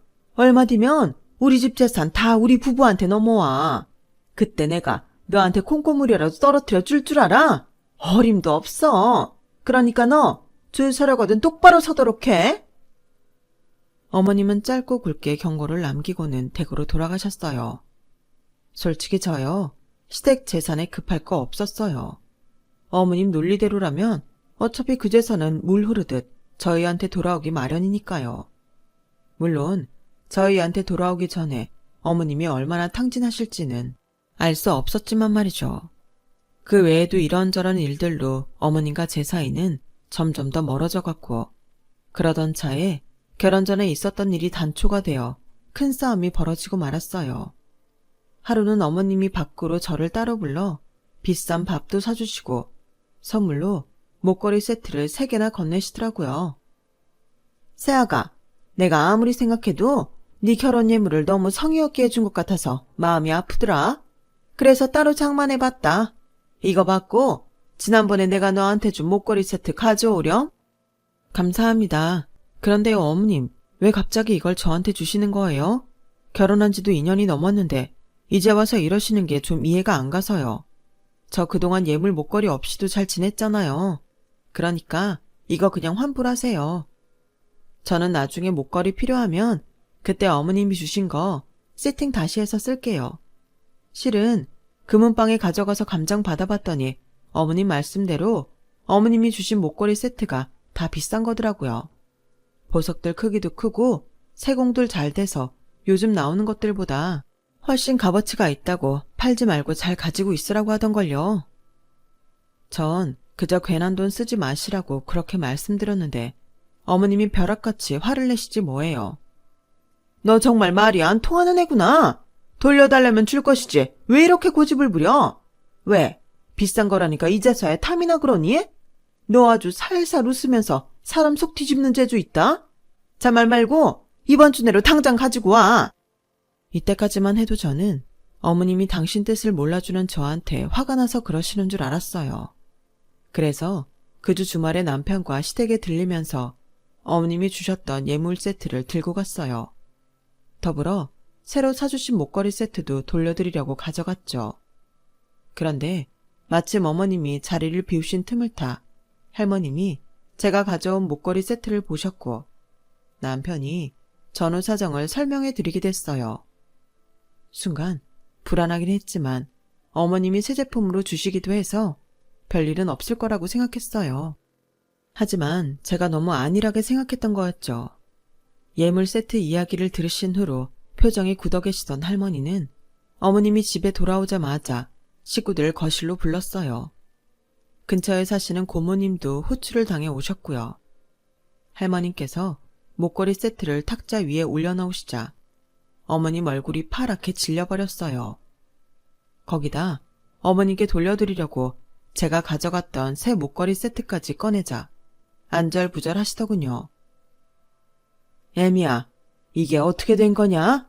내가 얘들 결혼할 때 예물 제대로 해주라고 돈 줬냐 안 줬냐? 그런데 왜 네가 쓰던 걸 네 며느리 예물로 준 거냐? 입 있으면 말해봐. 어머니, 그게 아니라 요즘 그런 게 다시 유행을 하는데 어머님이 제게 해주신 그 보석들이 엄청 좋은 거라서 며느리 아끼는 마음에 제 걸 줬어요. 세아가, 너도 보석상에서 감장 받아봐서 알지? 네 입으로 좋은 거라고 했잖아. 네, 좋은 거라고 했어요. 거 봐요, 어머님. 저도 생각이 있는데 아무거나 좋겠어요. 그러자 고모님이 콧방귀를 뀌셨어요. 턱이나 올케가 좋은 거라서 새아기한테 줬겠다. 솔직히 말해요. 우리 엄마가 예물해주라고 준 3천만 원 어디다 썼어요? 설마 이번에 새아기한테 줬다는 이 목걸이 세트 사는데 썼다는 건 아니겠죠? 아니긴 왜 아니에요. 그거 사는데 썼어요. 요즘 금값도 얼마나 비싼지 보석별로 한 세트씩 맞추니까 돈 3천은 후딱이더라고요. 그때였어요. 할머니께서 어머님한테 새로 산 목걸이 세트를 박스에 던지셨어요. 이게 아주 보자보자하니까 어디 시애미 앞에서 거짓말을 해. 그래, 이게 3천짜리 목걸이 세트냐? 금도 아니고 도금줄에 가짜 보석단 목걸이가? 그렇게 좋은 거면 너나 가져라. 내가 네 심보를 몰라서 돈을 맡겼는 줄 알아. 그래도 네가 양심이 있다면 지 며느리 줄 예물살 돈은 빼먹지 않겠다 해서 맡긴 거다. 그런데 어디서 이런 못된 짓거리를 해? 어머님, 저도 며느리 둔 시엠이에요. 어떻게 애들 앞에서 절 이런 식으로 대하세요? 그리고 제가 뭘 그렇게 잘못했어요? 어머님이 예물로 목걸이 세트 해주라고 하셔서 어쨌든 주긴 줬잖아요. 저도 할 만큼은 했다고요. 어머님은 끝까지 당신 잘못을 뉘우치지 않은 채 억울함만 늘어놓았어요. 솔직히 따지고 보면 이번 일도 다 어머님이 경제권 쥐고 안 놓으신 탓 아닌가요? 제가 오죽 돈이 필요하면 내 며느리 줄 예물 비용 빼다가 썼겠어요. 가짜 목걸이 세트랑 바꾸려고 한 것도 일단 제 예물 팔아서 급한 불부터 끄고 나중에 제대로 된 거 사주려고 했던 거라고요. 저만 나쁜 시엠이 만들지 마시고 어머님부터 저희한테 경제권 물려주세요. 당당하게 경제권을 달라는 어머님 말에 할머님은 버럭 화를 내셨어요. 애미 너 지금 나한테 맡겨놓은 돈 찾아가는 거냐 뭐냐. 내 돈이 그리 탐나면 내 마음에 드는 짓을 하는 신용이라도 하고 그런 말을 해야 되는 거 아니니? 시집와서 이날이 때까지 네가 이 집에서 한 게 뭐니? 자식을 제대로 건사했니? 네 남편 뒷바라지를 했니? 하고한 날 밖으로 나돌면서 허영기 부린 것밖에 더 있냔 말이다. 그래놓곤 돈 내놓으라고 큰 소리야. 아주 칼만 안 들었지? 강도가 따로 없구나. 어머니, 그렇게 말씀하시면 정말 섭섭하죠. 아들 귀한 집안에 들어와 떡두꺼비 같은 아들 낳아드렸으면 제 할도리는 다 한 거 아닙니까? 그리고 제가 그깟 목걸이 세트에 욕심부린 것도 따지고 보면 다 어머님 탓이라고요. 저 며느리 드리면서 그 흔한 밍크코트 하나 못 받았다고요. 어머님이 사돈댁한테 아무것도 하지 말라고 하시는 바람에 이렇게 된 거 아니냐고요. 제가 왜 어머님 한마디 때문에 제가 누려야 할 제 권리도 못 누립니까? 그리고 세학이 너도 잘못이야. 남들은 시집 올 때 시어머니한테 명품백 하나는 기본으로 해준다더라. 그런데 넌 뭐 해왔니? 고작 한복 한 벌밖에 더 해줬냐고. 그래놓곤 지 물건 좀 빌렸었다고 쭈르르 달려와서 고자질이나 하고 이러니 내가 너한테 정을 붙일래야 붙일 수가 있겠냐고. 너 저번에도 내가 말했지만 너 줄 제대로 서는 게 좋을 거다. 네 시할머니 돌아가시면 누가 실세가 되는지 너도 잘 알 테니까. 80 넘은 노인네가 천년만년 산다니? 오늘 죽을지 내일 죽을지 모르는 게 노인네들 인생이야. 그 순간이었어요. 그동안 집안 싸움에 늘 침묵을 지키던 아버님이 어머님 뺨을 치셨어요. 말이면 단 줄 알아? 당신 지금 우리 어머니 돌아가시라고 곡을 하는 거냐고. 그래, 그동안 당신이 낳은 아들 유세를 하도 떨길래 나이 들면 나아질까 싶어 참아왔는데 나도 더는 못 참겠어. 당신도 알 거야. 이날 이때까지 당신이 아내 노릇, 엄마 노릇, 며느리 노릇 뭐 하나도 제대로 한 게 없다는 걸. 그래도 시어머니 모시고 살려니 스트레스가 오죽할까 싶어 참아줬는데 이제 더는 못 참아주겠어. 동네 창피해서 이혼만은 안 하고 살려고 했는데 당신 하는 짓을 보니 참는 것만이 능사가 아니란 생각이 들어. 그러니 더는 집안에 분란 일으키지 말고 당신도 당신 길 찾아가. 그날의 싸움으로 저희 집에는 큰 변화가 생겼어요. 아버님이 황혼 이혼을 하셨거든요. 어머님은 재산 분할과 엄청난 위자료를 요구하셨지만 그간 어머님이 가사활동에 기여한 바도 전무하고 무엇보다 아버님 벌이를 넘어선 사치를 부리고 살았던 게 문제가 돼서 거의 맨몸에 가까운 수준으로 이혼을 하게 되셨어요. 게다가 집이며 부동산 등 돈 되는 재산은 다 할머니 명의였기에 더더욱 챙길 게 없었죠. 상황이 이렇다 보니 저희 내외가 본가에 들어가 살겠다고 했더니 아버님께서 팥줄 가사 도우미를 쓰시면 된다고 저희는 분가한 채로 살라고 하시더라고요. 그래도 전보다 더 자주 시댁에 들리기는 해요. 낮 시간엔 고모님이 자주 집에 오가시기는 하지만 연세 많으신 할머님도 걱정이 되고 아버님 걱정도 되거든요. 자신의 꽃같은 청춘을 결혼 때문에 빼앗겼다고 생각하며 방탕하게 살았던 저희 시어머니의 말로는 황혼에 맞은 이혼녀 신세였어요. 그렇게 지긋지긋해하던 집을 나가 자유가 되셨지만 가진 돈이 없으니 말년에 비참한 생활을 하게 되셨죠. 몇 번인가 저한테 찾아와 아버님 마음 좀 돌려달라고 부탁하셨지만 솔직히 그러고 싶은 마음이 안 드네요. 부부란 게 누구 하나의 희생으로 사라지나요? 다 노력하며 사는 건데 왜 그렇게 생각을 하신 건지 참. 저를 건너뛴 어머님의 내리사랑만큼 저도 어머님에 대한 애정이 없어서 그런가 봐요. 대신 저한테 사랑을 듬뿍 주신 시할머님은 저도 정성을 다해 모실 생각입니다. 앞으로도 건강히 오래 사셨으면 좋겠습니다. 지금까지 제 사연을 들어주셔서 감사드려요. 건강하시고 소중한 가족들과 항상 행복하세요. 여러분, 사연 댓글에 응원과 현명한 조언 부탁드려요. 좋아요와 구독은 저에게 큰 힘이 됩니다. 오늘도 좋은 일 가득하세요.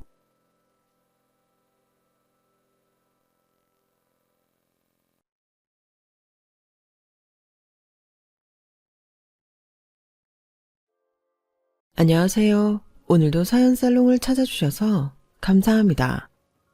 저는 한 남자와 아이 셋을 낳고 살면서 모진 일들을 많이 겪었지만 지금은 몸과 마음 모두 편하게 지내고 있는 한 여자입니다. 어디서부터 이야기를 시작해야 할까요? 우선 남편을 처음 만났던 때부터 시작해야겠네요. 저는 어릴 때부터 여행 작가라는 큰 꿈을 갖고 열심히 공부하던 학생이었어요. 여행도 여행이지만 글을 쓰는데 로망이 커 대학교의 국문과에 들어갔었죠. 오롯이 혼자 공부하던 고등학교 때와는 다르게 대학에 오니 동기 선후배들과 토론도 하고 생각을 나누며 나라는 사람에 대해 더 깊게 탐구하고 세상에 대해 알아가는 재미를 맛볼 수 있더군요. 학과 공부에서도 시야를 더 넓히고 싶어서 독서토론 동아리에도 가입을 했어요. 특별한 특기가 필요한 곳이 아니라 그런지 사람들이 제법 많이 있었어요. 저처럼 정말 문학을 좋아해서 온 사람도 있지만 친구들을 더 사귀고 싶어 들어온 사람들이 많았어요. 동아리 첫 모임 후 학교 근처 술집에서 술자리가 있었어요.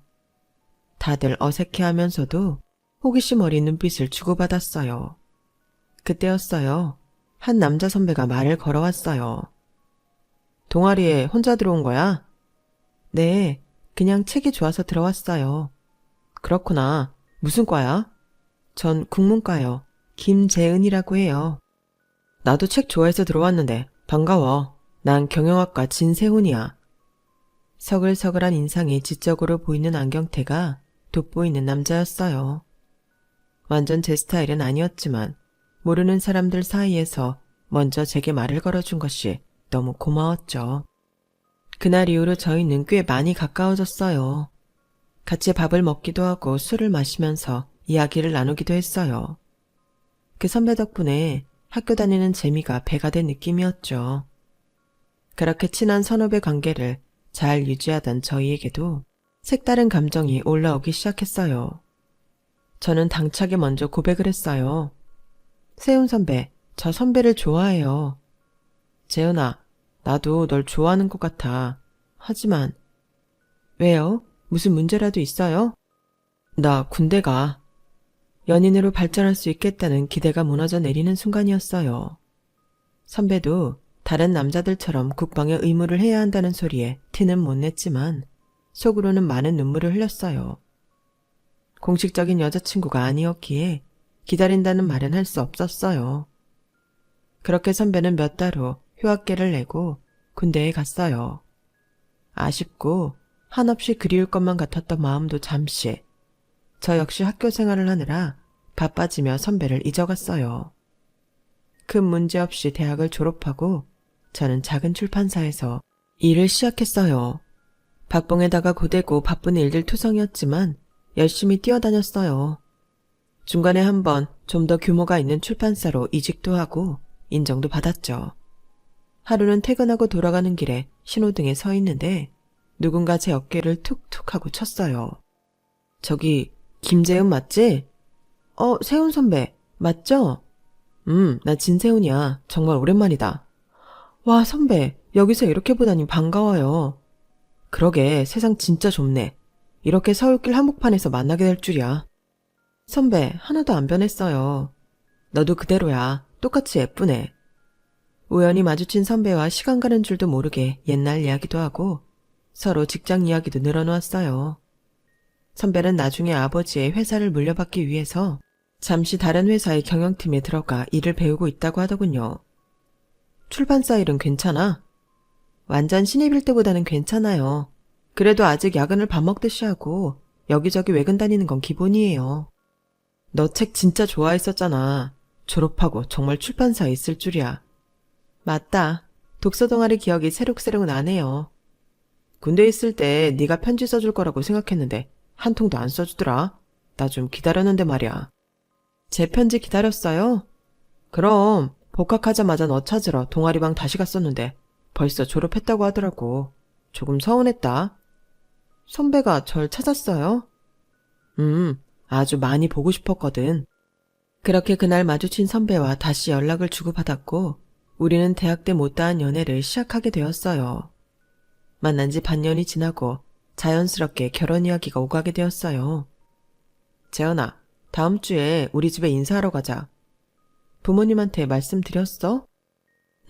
주말에 집으로 한번 오라고 하시네. 떨린다, 오빠 부모님을 만나다니. 오빠가 첫 연애 대상이었던 것은 아니지만 부모님까지 뵙고 결혼 얘기까지 오가는 건 처음이라 너무 떨렸어요. 부모님을 뵈러 가는 날 과일 한 꾸러미를 안고 집 앞에 도착했어요. 안녕하세요, 김재은입니다. 그래요, 거기 앉아요. 우리 세훈이랑은 대학 때부터 알고 지냈다고요? 네, 동아리 선후배로 만났었는데 오빠가 군대 가면서 연락을 못했다가 작년부터 다시 만나기 시작했습니다. 오늘 이렇게 재은 씨를 만나기 전까지 내가 우리 아들하고 얼마나 싸웠는지 알죠? 네? 싸우셨다뇨? 자기 자식 안귀한 사람 없겠지만 얘는 정말 특별한 외동아들이에요. 그래서 사실 혼처자리만큼은 정말 최고 집안 아가씨랑 맺게 하고 싶었는데 이놈이 재은 씨 한 번만 만나보라고 사정을 해서 말이에요. 어쩐지 오빠의 어머니가 저를 처음부터 탐탁치 않게 보는 눈빛이었던 건 저만의 착각이 아니었더군요. 오빠는 절 만나기 전부터 여러 집안의 아가씨랑 선을 봐왔고 다 거절하고 지극히 평범한 저를 선택했던 것이에요. 심지어 저를 만나는 동안에도 두세 차례 그런 자리가 있었는데 저를 속이고 말하지 않았던 거고요. 나중에 물어보니 어머니가 하도 난리를 쳐서 그냥 나가서 차 한 잔 마시고 온 게 다라고 말하더군요. 오빠에게 배신감을 느껴 치를 떨어야 할지, 그런 상황에서도 나를 선택해줘서 고맙다고 해야 할지 고민하는 사이에 오빠 부모님의 질문이 휘몰아쳤어요. 출판사 다닌다고 들었는데 결혼하면 그만둘 거죠? 가능하면 전 계속 일하고 싶습니다. 돈 때문이라면 그러지 않았으면 좋겠네요. 나는 말이에요. 밖에서 일 잘한다고 칭찬 듣는 며느리는 필요 없어요. 그저 우리 아들 내주 잘하고 떡두꺼비 같은 손자나 잘 낳아줬으면 해요. 손녀 말고 손자. 아, 네. 시아버지가 될 뿐도 어머니와 크게 다르진 않았어요. 제 신상에 대해 묻기도 전에 당신 회사를 세훈이가 물려받아야 하고 꼭 아들을 낳아야 계속 대물림 될 것이라며 강조하더군요. 오빠네 집이 좀 여유롭다는 건 알고 있었지만 며느리 될 사람한테 처음부터 돈 걱정하지 말고 남편 내조나 잘하려는 소리를 들으니 조금 벙졌어요. 하지만 그 당시 우리 부모님도 여자는 다른 것 없다. 그저 좋은 서방 만나 살림 똑 부러지게 하고 남편이랑 자식한테 잘하면 더할 나위 없다고 생각하는 분들이었기 때문에 오빠 부모님 말씀이 완전 이상하다고 느끼지는 않았어요. 단지 다른 집안보다 아들의 존재와 위치를 좀 더 중시하는구나 싶었어요. 오빠 쪽 부모님과 첫 만남 이후 몇 차례 더 찾아뵈었지만 그때마다 똑같은 말뿐이었죠. 너는 바깥일 하지 마라. 그냥 세훈이 잘 내조하면 된다. 항상 따뜻한 밥 먹이고 옷은 정갈하게 준비해라. 남자가 하는 일에 왈가왈부하지 마라. 그리고 가장 중요한 몇 명이고 좋으니 무조건 아들을 낳아라 등이었어요. 제가 오빠네 집에 시집가는 것 자체가 딱히 환영받는 분위기는 아니었지만 오빠의 부단한 노력으로 결혼식 날이 떨어졌어요. 일사천리로 결혼이 진행되었고 모든 것이 남편 집안의 의견대로 흘러갔어요. 신혼집과 혼수, 가구 배치까지 시어머니의 손길이 안 닿는 것이 없었고 심지어 숟가락 젓가락 놓는 곳까지 다 참견하셨으니까요. 전 불편하기는 했지만 시부모님이 어렵게도 했고 남편도 별 말이 없어서 그냥 넘어가고 말았어요. 지금 생각해보면 그때부터 시댁이 하는 일에 죄다 아무 말 못하고 다 넘어가 이런 사달이 나긴 했지만요. 결혼 후 시어머니의 간섭은 더 심해졌어요. 신혼집도 마침 시댁에서 멀지 않은 거리였는데 툭 하면 들러서 냉장고를 열어보거나 가구 위에 먼지를 손으로 훑으며 한 소리씩 하고는 했어요. 이거 내가 지난주에 해다 준 반찬 아니냐? 이걸 아직까지 두고 세훈이를 먹이는 게니? 오빠가 이번 주에 회사 야근이랑 회식이 좀 잦아서 집에서 거의 밥을 먹지 않았어요. 저도 회사 일이 좀 바빴고요. 늦게 오면 도시락이라도 싸갖고 가서 줘야지. 안 먹는다고 그냥 저걸 저렇게 냅둬? 이 김치는 왜 아직도 이 통에 있어? 내가 이거 작은 통으로 바꿔서 정리하라고 몇 번을 말해. 네, 바로 옮겨놓을게요. 청소를 하긴 하는 거니? 저 침대 밑에 먼지 뭉텅이 돌아다니는 것 좀 봐. 난 이런 더러운 집에서 한 번도 세훈이를 재워본 적 없다. 매일 쓸고 닦고 하는데 거기까지는 신경을 못 썼어요. 죄송해요. 너 안 되겠다. 말 나온 김에 내가 한마디 하마. 내가 회사 그만두라고 하지 않았니? 왜 아직도 일을 하니? 나한테 시위하는 거니? 결혼했다고 바로 일을 그만두고 싶지는 않아요, 어머니. 출판사 일 바쁘기는 하지만 제가 하고 싶었던 일이고 오빠도 아직은 제가 회사 다니는 거 크게 반대하지 않아요. 네가 그깟 회사 다닌다고 지금 세훈이 밥도 제대로 안 먹이고 집을 이 꼴로 만드는 거 아니니? 내가 말했지. 결혼하면 일하지 말고 집에서 내조나 잘하라고. 제가 임신한 것도 아니고 오빠 퇴근할 때까지 집에서 그냥 있는 것도 좀... 그러니까 빨리 임신을 해서 손자를 낳으라는 말이야. 저희 결혼한 지 아직 3개월밖에 안 됐어요, 어머니. 3개월이고 3일이고 다 필요 없으니까 빨리 아들 낳으란 말이야. 남편한테 내조를 잘하라고 하는 말까지는 그렇다 쳐도 임신 문제까지 이렇게 시어머니한테 강요받게 될 줄은 꿈에도 몰랐어요. 남편한테 한탄을 하며 시어머니의 독주를 멈춰달라고 부탁한 적도 있어요. 그럴 때마다 남편은 우리 엄마도 애 못 낳고 겨우겨우 나 하나만 낳아서 그래. 할머니가 살아계실 때 우리 엄마를 아주 쥐잡듯이 잡았으니까 아들 더 낳으라고. 어머님도 그렇게 당했으면 치가 떨릴 법도 한데 왜 나한테 똑같이 아들 낳으라고 맨날 뭐라 하시는 거야? 아버님도 툭하면 아들 소식 없냐고 물으시고 도대체 왜들 그러시는 건데? 그건 나야 모르지. 안 그래야겠지만 어쩔 수 없이 할머니를 닮아가는 건가? 오빠, 지금 남 얘기해? 나 진짜 미칠 것 같다니까. 어머님 아버님이 집에 와서 뭐라고 하시는 것도 모자라서 전화통화만 하면 그놈의 아들 하신다니까. 숨 막혀. 일도 그만두고 아들 낳으라고. 내가 무슨 아들 낳는 기계야? 아, 그게 또 뭐라고 울기까지 해. 그냥 엄마 앞에서는 내내 하고 흘려들으면 되지. 알았어. 오빠가 엄마한테 그만하라고 할게. 그러니까 울지 마. 울면서 얘기해도 그때뿐이었고 남편도 시부모님을 적극적으로 막지는 않았어요. 중간에서 저만 메말라 갔었죠. 그렇게 어영부영하다가 아들 임신을 강조한 시어머니가 드디어 본격적으로 돈 없는 행동을 하기 시작했어요. 간만에 이불 빨래를 하기 위해 침대불을 걷어내는 순간 빨간 작은 봉투 하나가 툭 하고 발 밑에 떨어졌어요. 꺼내보니 노란 종이에 빨간 글씨로 알 수 없는 것들이 빼곡히 적혀 있더군요. 오빠, 이거 뭐야? 부적 같은데? 오빠가 넣어놨어? 내가 안 넣어놨는데? 부적이 왜 거기 있지? 오빠가 안 넣었다고? 그럼 이게 왜 여기에 있지? 혹시 어머님이 넣으신 건가? 아, 그럴 수도 있겠다. 나 예전에 시험 같은 거 있으면 잘 보라고 엄마가 가방 안이나 속옷 안에다가 그런 거 자주 넣어놨거든. 뭐? 우리 침대에 도대체 왜 이런 걸? 저는 조심스럽게 시어머니께 전화를 드렸어요. 어머니, 혹시 저희 침대에 부적 같은 거 넣어놓으셨어요? 그래, 그거 아들 낳게 해주는 부적이야. 버린 건 아니지? 아들이요? 어머니, 아무리 그래도 말씀이라도 해주시지. 침대 정리하다가 깜짝 놀랐어요. 그리고 이런 거 전 잘 안 믿어요. 네가 하도 임신을 안 하길래 내가 답답해서 넣어놨다. 그 부적 쓰려고 내가 돈을 얼마를 썼는데 당장 도로 넣어놔. 저희도 자녀 계획 세우는 중이에요. 이런 걸로 자꾸 아들 얘기 하시지 않으셨으면 좋겠어요. 너 내가 많이 편해졌나 보다? 이제 명령까지 하네? 명령이 아니고요. 부탁드리는 거예요. 저는 딸이고 아들이고 시기가 되면 잘 낳아서 잘 기를 거예요. 딸이라니? 어디 감히 입에 딸이라는 소리를 올려 부정타게. 당장 가서 소금물로 입 헹구고 부적 다시 곱게 넣어놔. 시어머니는 막무가내였어요. 그 후로도 집안 곳곳에서 여러 부적이 발견됐어요. 심지어 제 속옷 서랍장 안 깊숙한 곳에서도 있더군요. 더 큰 문제는 남편이었어요.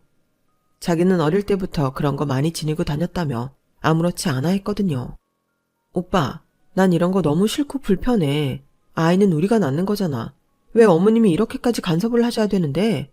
그리고 아들, 딸, 그게 뭐가 중요해? 내가 딸이란 말만 꺼내도 벼락같이 화를 내신다고. 내가 말했잖아. 엄마도 애 못 낳아서 구박받다가 나 하나 겨우 어렵게 얻었다고.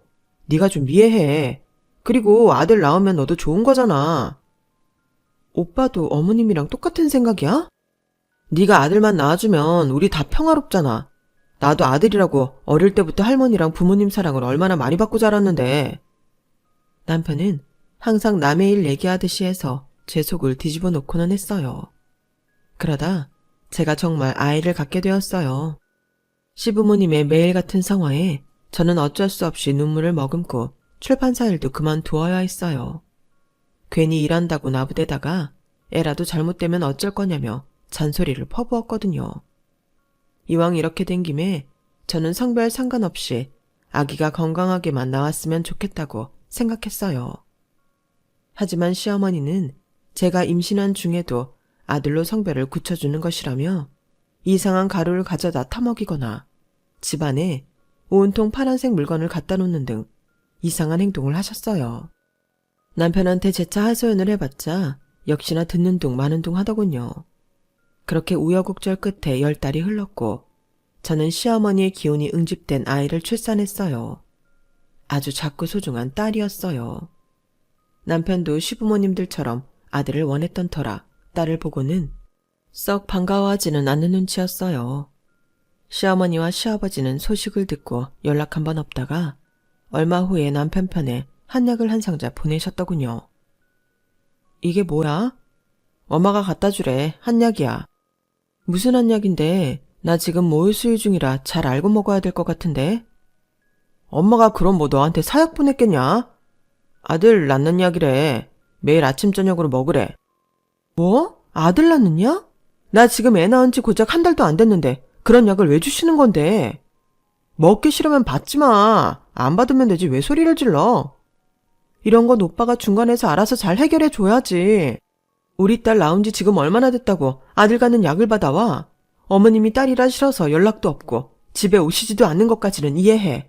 그런데 산모한테 아들 낳는 한약을 먹이라는 게 말이 되냔 말이야. 아들 못 낳은 건 네 잘못이지 왜 나랑 엄마한테 화풀이야. 뭐라고? 그게 내 탓이란 말이야? 이제 남편 마음도 정확히 알게 된 것 같았어요. 딸이 싫었던 거예요. 저는 서러운 마음을 누르며 아기를 품에 꼭 안았어요. 그러고는 펑펑 울었어요. 미안해 유미야. 엄마가 미안해. 엄마가 무슨 일 있어도 널 지켜줄게. 남편은 딸 유미가 울어도 들여다보지도 않고 안아주지도 않았어요. 그런 그에게서 시어머니가 겹쳐 보이더군요. 제가 알던 남편이 아닌 것 같았어요. 그렇게 시부모님은 끝끝내 유미를 보러 오시지 않았어요. 그의 추석이 얼마 남지 않아 남편에게 유미를 데리고 시댁을 찾아가겠다고 말했어요. 남편 반응은 예상대로 떨떠름했지만 언젠가는 돌파해야 할 일이라고 생각했어요. 아버님, 어머님, 저희 왔어요. 시부모님들은 저는 고사하고 유미에게 고개도 한번 돌리지 않고 의자에 앉아 있더군요. 무슨 일로 왔니? 무슨 일이냐뇨. 추석이잖아요. 인사드리러 왔어요. 인사할 낯짝은 있나 보지? 어머니, 그만 미워하세요. 이 아이 좀 보세요. 비록 아들은 아니지만 너무 예쁘고 천사 같은 아이예요.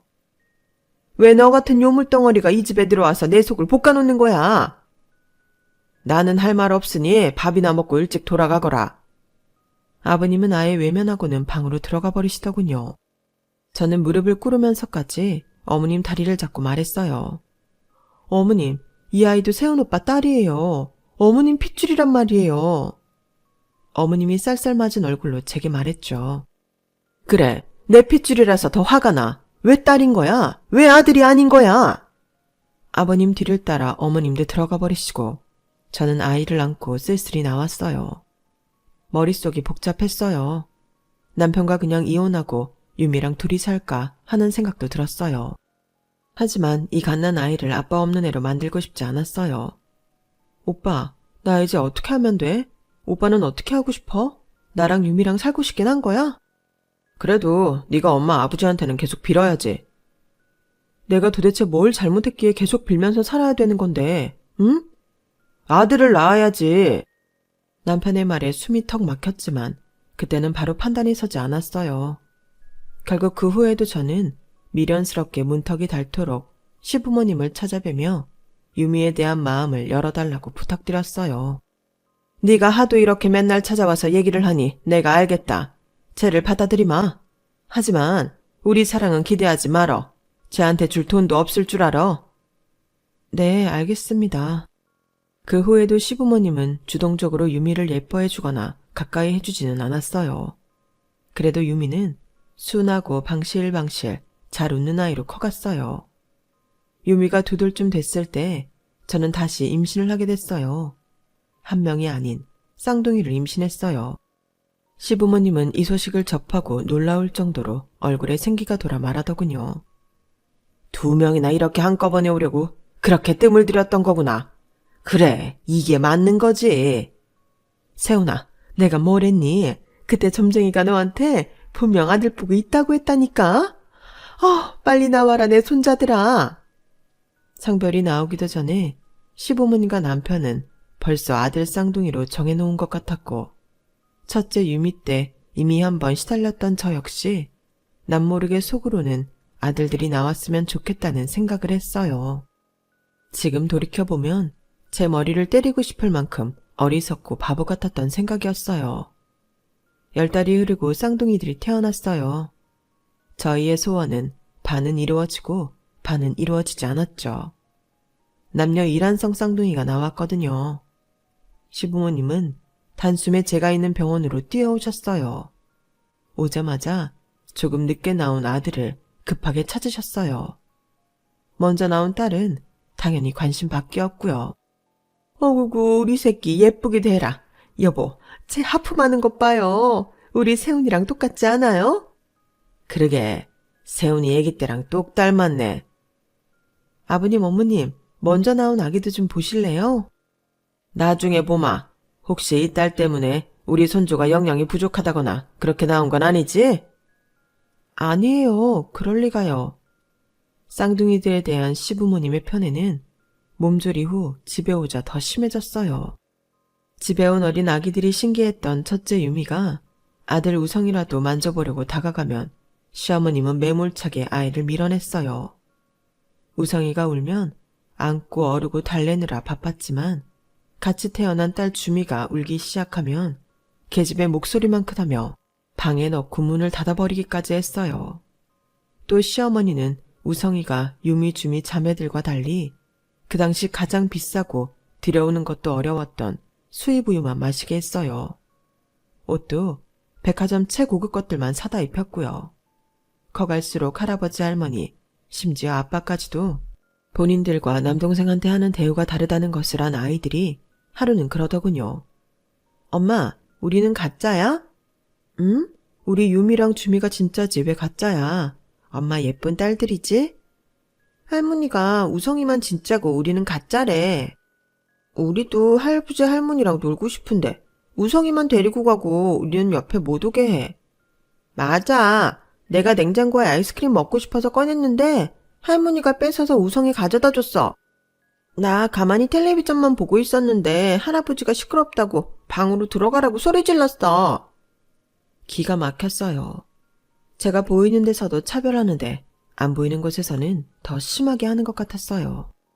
유미와 주미를 안고 울었어요. 유미야, 주미야, 엄마가 미안해. 너무 미안해. 엄마 왜 울어? 울지 마. 엄마가 왜 미안해.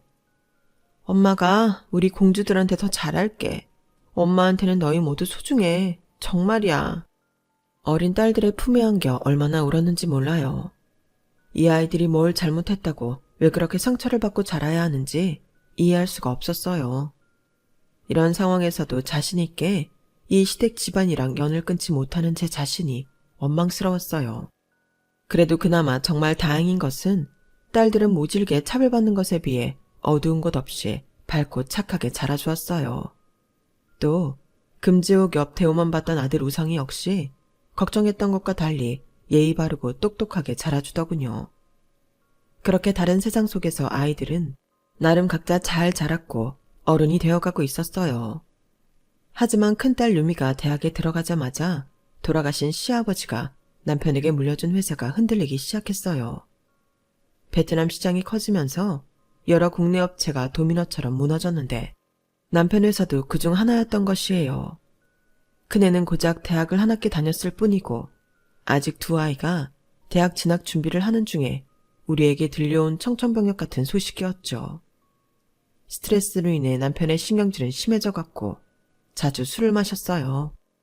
게다가 제가 없을 때면 애꿎은 큰딸 유미와 둘째 쌍둥이 주미에게 큰소리치는 일도 잦아졌어요. 야, 진유미, 넌 기집애가 다 컸으면 나가서 돈 많은 남자나 물어오든지 공장이라도 가서 돈을 벌어오든지 하지. 무슨 대학을 가겠다고 그렇게 우겨서 날 이 고생을 시켜. 그리고 진주미, 넌 고등학교 졸업하면 네 언니랑 같이 나가서 돈 벌어와. 아빠, 주미랑 저한테 왜 그렇게 말씀하세요? 진유미, 넌 애초부터 뭐라도 달고 태어났으면 좀 좋아? 주미 너도 남자로 태어났어야 쓸모가 있지. 계집애들은 뭐 도움이 일절한다니. 다원 참. 언니랑 제가 뭘 잘못했다고 그래요? 할머니랑 돌아가신 할아버지가 우리를 그렇게 구박했는데 이제 아빠까지 그러는 거예요? 뭐? 할아버지 할머니가 너네를 괴롭혀? 웃기는 소리 하지 마라. 다 니네 때문이야. 니네가 남자가 아니라 그렇지. 세 분이서 똘똘 뭉쳐서 우성이만 오냐오냐 하고 저희는 거의 내놓은 자식처럼 대했잖아요. 평소엔 좀 괜찮았다. 이렇게 술만 진탕 마시면 그놈의 아들 얘기. 아빠는 지겹지도 않아요? 너네를 아예 낳는 게 아니었어. 아빠가 딸한테 어쩌면 그렇게 말할 수 있어요?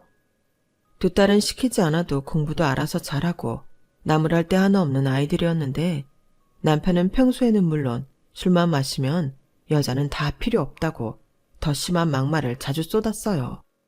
어릴 때 그런 말을 듣고는 의기소침해 있던 딸들도 이제는 다 커서 같이 악다구니를 쏟아내더군요. 1년 뒤 버틸 대로 버틴 남편의 회사는 휘청거리다가 결국 문을 닫았어요. 남편은 더 나락으로 빠졌고 돈 때문에 집까지 팔고 우리 집으로 들어와 살게 된 시어머니는 저만 보면 성화였어요. 얘, 우성애비 계속 저렇게 내버려 둘 거야? 제가 어떤 아들인데? 제가 나가서 바람도 쐬고 적적하면 아파트 경비라도 하면서 시간 보내라고 말해도 통 듣지를 않아요. 뭐? 경비? 어떻게 우성애비한테 경비를 하라고 시켜? 어머니, 지금 이것저것 따질 때가 아니에요. 대학 다니는 애들이 셋이라고요. 그러게, 유미랑 주미는 왜 대학을 간 거야? 시집이나 보내면 됐지. 우성이만 공부 잘하면 됐지. 왜 대학을 갔냐뇨. 공부 좋아하고 또 하고 싶어하는 애들인데. 진짜 이 집 식구들은 내 말을 듣는 사람이 하나 없어. 우성예비한테 나가서 돈 벌라고 시키지 말고 네가 파출부라도 해라. 할머니, 우리 엄마한테 자꾸 그러지 마세요. 아니, 이게 어디서 버릇없이 껴들어? 맞아요. 언니랑 저 공부하는 거 진짜 좋아해요. 우리가 왜 다 때려치우고 시집이나 가야 되는데요. 회사는 아빠가 말아먹고 할머니 집까지 팔고 여기 들어오신 거잖아요. 엄마한테 왜 파출부라는 소리 하시냐고요. 주미, 그럼 네가 나가서 파출부에서 돈 벌어오든지. 할머니는 아직도 그렇게 아들이 소중하세요? 할머니 아들 좀 보세요. 그 소중한 아들이 지금 폐인돼서 저렇게 맨날 술만 퍼마시고 있잖아요. 얘가 진짜 버릇없이 어디 할머니한테 대들어? 딸들과 어머니, 남편의 팽팽한 대립은 하루 이틀이 아니었어요. 아직도 고리타분한 생각을 하는 어머니와 남편을 보면 답답했고, 딸들을 제 품에서 제대로 지켜주지 못한 것 같아 죄스러운 마음이 저를 짓눌렀어요. 어느 날 큰딸 유미는 미국으로 가서 공부를 하겠다고 선언했어요. 제가 봐도 유미는 머리가 워낙 좋고 꿈이 큰 아이인지라 여기서만 썩히기는 아까운 아이였어요. 없는 형편인지라 비행기 값과 3달 동안 집세 낼 수 있을 정도만 손에 쥐어 보냈어요. 의대를 진학했던 둘째 유미도 바쁘게 시간을 보냈고, 우성이 역시 기특하게도 학교에서 장학금까지 받아가며 우리의 부담을 줄여줬어요. 남편은 이것저것 일을 해보려고 했지만 힘들다며 끈기 없이 한 달도 못 가서 그만두기 일쑤였어요. 저는 지인 식당에서 일을 하며 지냈어요. 스스로 잘 커준 아이들을 보면 너무 좋았지만 남편, 시어머니와 함께하는 지옥 같은 시간들은 참 천천히도 가더군요. 그렇게 10년이 흘렀어요. 유미는 미국에서 유능한 국제변호사가 되었어요. 주미는 의사가 되었고 같은 병원에 있는 남자와 결혼해 의사 사위까지 데려왔어요. 주변에서는 아이들이 잘 컸다며 칭찬이 자자했지만 시모와 남편은 여전히 딸이라는 이유로 그 능력을 인정하지 않더군요.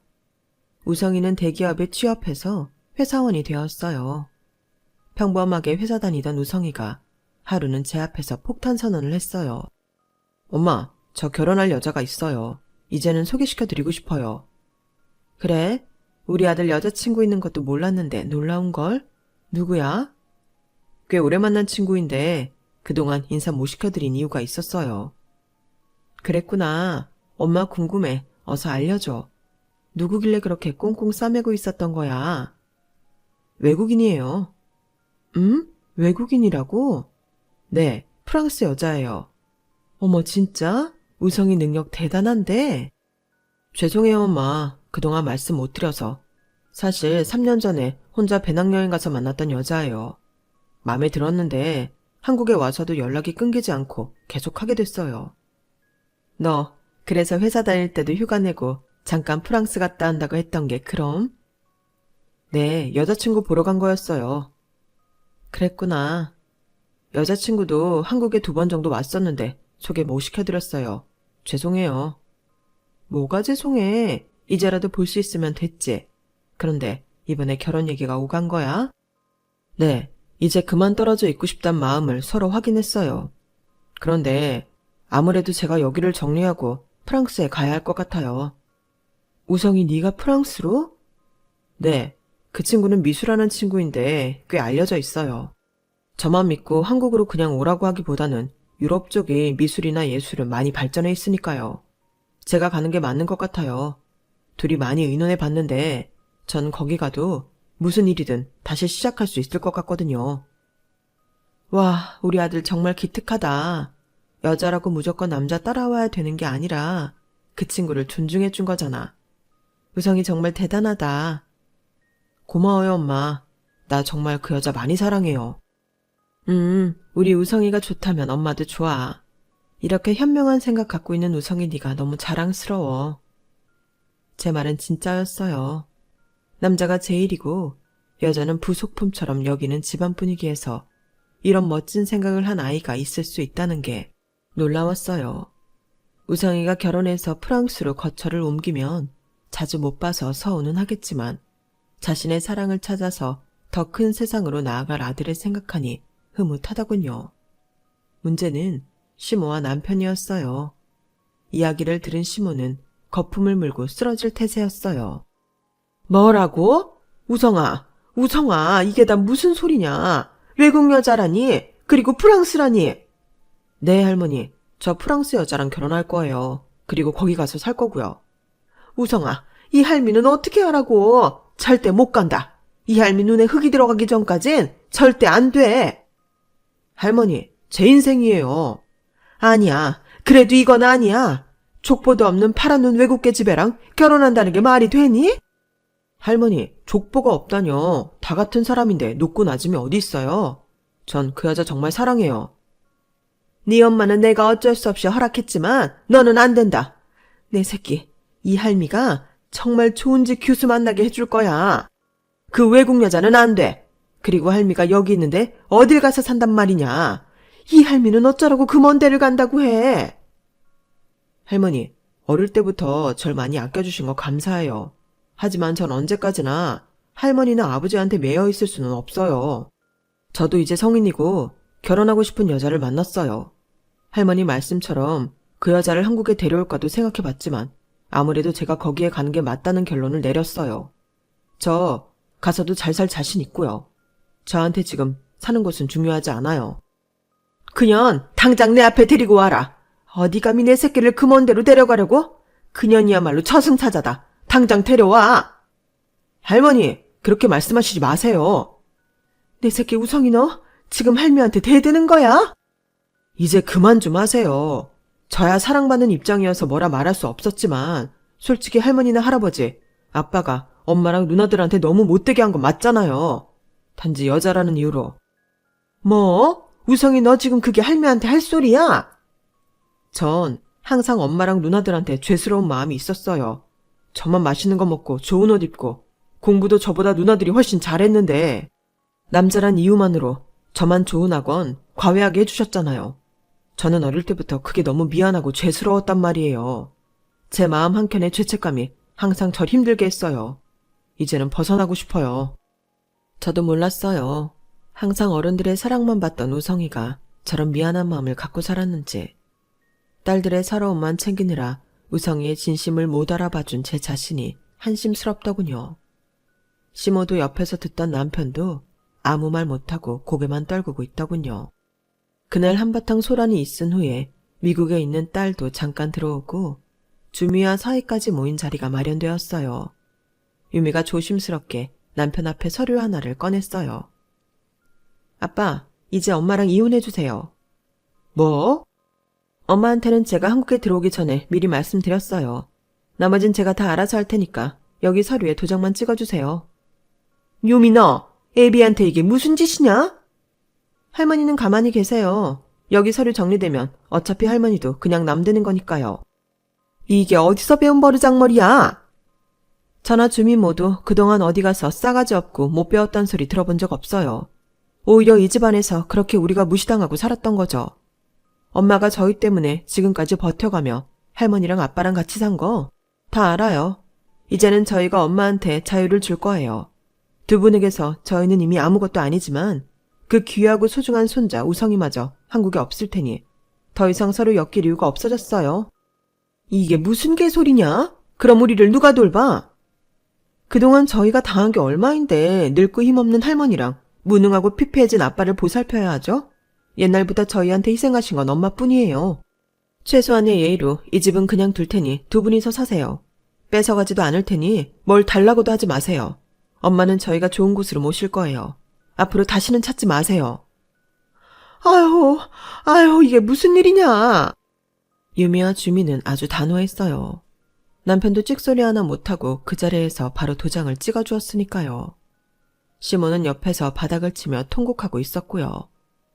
이혼 얘기는 이미 1년 전부터 유미와 주미가 남편 몰래 준비하고 있었던 일이에요. 마침 우성이가 프랑스로 가게 되면서 더 깨끗하게 정리가 될 수 있었던 거고요. 요즘은 시대가 많이 바뀐 것 같더군요. 딸들이 더 대접받는 이런 시간이 올 줄 누가 알았을까요? 사람에게는 귀천이 없지 않나요? 딸이어서 천대받고 아들이어서 사랑받는 것 자체가 이상한 일 아닌가요? 평생 그런 썩은 생각을 갖고 산 시댁과 남편이 결국엔 천벌을 받게 됐네요. 저는 이혼 후 너무 행복하게 잘 살고 있어요. 두 딸들이 전혀 부족한 것 없이 해주고 좋은 옷 입고 좋은 음식 먹으면서 살고 있답니다. 그리고 쑥스럽지만 자상하고 따뜻한 마음씨를 가진 새 남자친구도 생겼어요.